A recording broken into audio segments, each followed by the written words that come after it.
Hola, bienvenidos. Hoy nos vamos a meter de lleno en el marco legal de la responsabilidad civil en Argentina.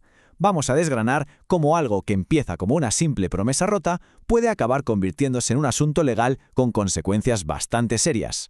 La pregunta que va a guiar todo nuestro análisis es justamente esta. ¿Dónde está la línea? ¿En qué momento un incumplimiento deja de ser, digamos, una simple decepción entre partes para transformarse en un problema con verdaderas consecuencias legales? Pues bien, eso en esencia es el campo de la responsabilidad civil. Muy bien, vamos al lío. Aquí tenemos la hoja de ruta de hoy. Empezaremos por el concepto más básico de todos, la obligación. A partir de ahí construiremos para entender los 4 elementos que hacen falta para que exista responsabilidad. Luego diferenciaremos los tipos de culpa, que es clave. Lo aplicaremos a casos prácticos y, para cerrar, veremos los 2 grandes objetivos que persigue todo este sistema. Todo, absolutamente todo, empieza aquí, en el cimiento de todo este edificio. La obligación jurídica. Es lógico, si no hay una obligación previa, pues no hay nada que se pueda incumplir. A ver, ¿qué es una obligación? Pues es una relación jurídica muy concreta. Por un lado, tenemos al acreedor, que es quien tiene el derecho a exigir algo. A eso lo llamamos prestación. Por el otro lado está el deudor, que tiene el deber de cumplir con esa prestación. Pero lo que es realmente crucial aquí es que si el deudor no cumple, el acreedor puede recurrir a la ley para forzar el cumplimiento. Fíjense, la obligación tiene como 2 fases. La primera es el deber de cumplir, el débito. Y la segunda, que se activa si hay incumplimiento, es la responsabilidad. Y aquí una distinción fundamental. Esto es un clásico de examen, así que mucha atención. Una obligación jurídica, como pagar por un servicio que hemos contratado, se puede exigir ante un juez. Pero un deber moral, como podría ser ayudar a un vecino con la mudanza, nace de nuestra conciencia, de las normas sociales, y no tiene respaldo legal.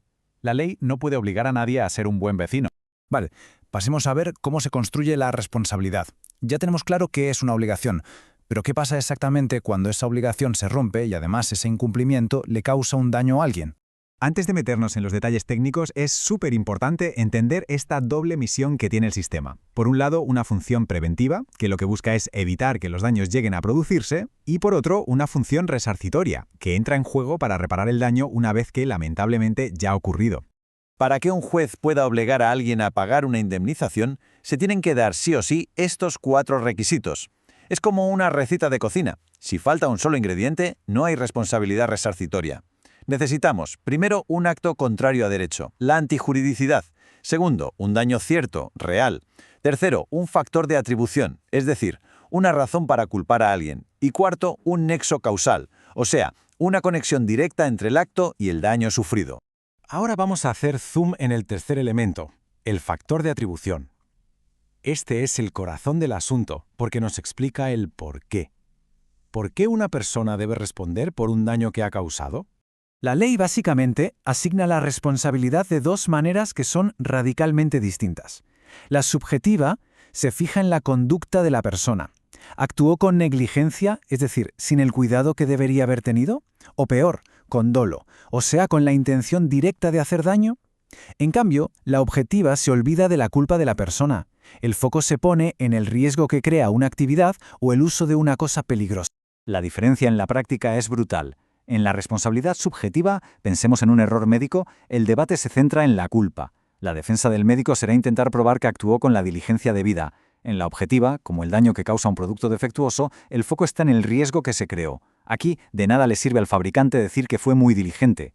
Su única defensa posible es demostrar una causa ajena, la culpa de la propia víctima, de un tercero o un caso fortuito que rompiera esa conexión, ese nexo causal. Y ojo, porque esta distinción se aplica directamente en el mundo de los contratos. Esto es una pregunta de examen muy típica. La obligación de medios es aquella en la que se promete actuar con diligencia.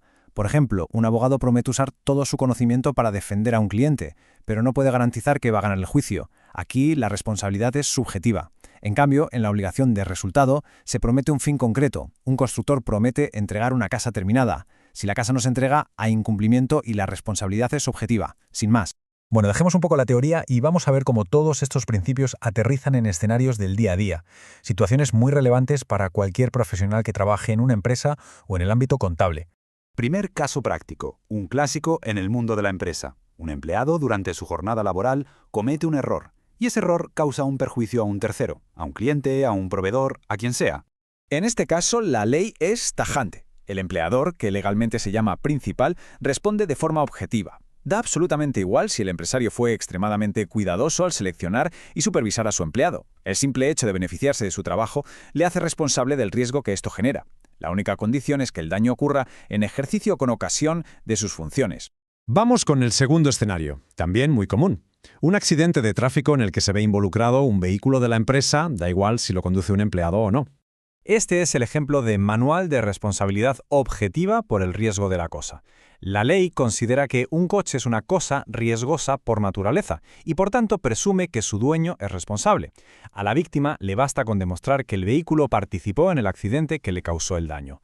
La defensa del dueño, como vimos antes, es muy limitada. Tiene que probar que el nexo causal se rompió por una causa ajena, como por ejemplo que la culpa fue exclusivamente de la víctima. Perfecto. Ahora que hemos visto los detalles, vamos a tomar un poco de distancia para volver a conectar todos estos conceptos con los dos grandes propósitos que mencionamos al principio, las dos funciones del sistema de responsabilidad civil. Al final, todo este entramado legal que hemos estado analizando sirve a estas dos funciones vitales. La función preventiva mira hacia el futuro intentando desincentivar conductas que puedan causar daños. Y la función resarcitoria o compensatoria mira hacia el pasado, buscando reparar el perjuicio que ya se ha producido. La idea central de la función resarcitoria es lo que se conoce como reparación plena. El objetivo no es castigar al culpable, sino intentar devolver a la víctima a la situación en la que estaba justo antes del daño. Y esto incluye no solo compensar los gastos directos, el llamado daño emergente, sino también la ganancia que se ha dejado de percibir, el lucro cesante, e incluso la pérdida de una oportunidad. En resumen, y para que nos quede claro, el sistema de responsabilidad civil es una herramienta clave para el orden social.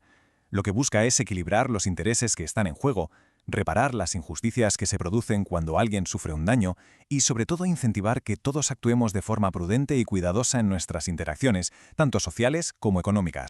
Y para terminar, les dejo una pregunta para la reflexión.